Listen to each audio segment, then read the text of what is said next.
ভোরের কয়েকটি মুহূর্ত এমন আছে যেটা যদি আপনি আঁকড়ে ধরেন, আপনার পুরো দিনের ভাগ্য বদলে যাবে আল্লাহর রহমতে।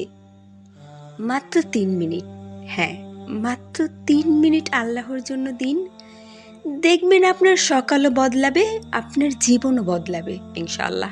আল্লাহু আল্লাহু আল্লাহু আল্লাহ।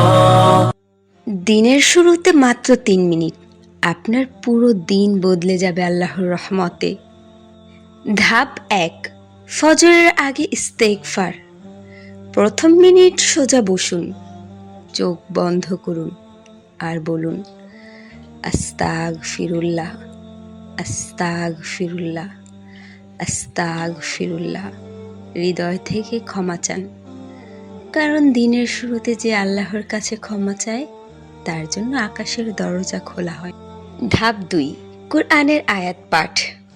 তৃতীয় মিনিট কুরআনের অন্তত একটি আয়াত পড়ুন। এই এক আয়াত আপনার দিনের প্রতিটি কাজে আলো ছড়াবে। রাসূল করিম সাল্লাল্লাহু আলাইহি ওয়াসাল্লাম বলেছেন, যে কুরআনের একটি অক্ষর পড়ে তার জন্য ১০ সওয়াব। ধাপ ৩, দোয়া ও আল্লাহর কাছে আরজি। তৃতীয় মিনিট হাত তুলুন, আপনার সবচেয়ে বড় সমস্যাটা আল্লাহর কাছে রেখে দিন। বলুন, ইয়া রব, আজকের দিনটা আমার জন্য সহজ করে দিন, হালাল রিজিক দিন, গুনাহ থেকে রক্ষা করুন। আল্লাহ প্রতিশ্রুতি দিয়েছেন, তোমরা ডাকো, আমি সাড়া দেব। প্রিয় ভাই ও বোনেরা, দিনের শুরুতে মাত্র ৩ মিনিট আল্লাহর জন্য ব্যয় করুন।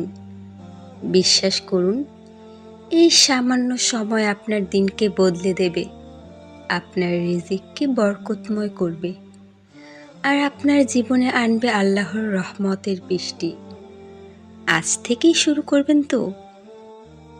As I look to nature's beauty, dazzle them all.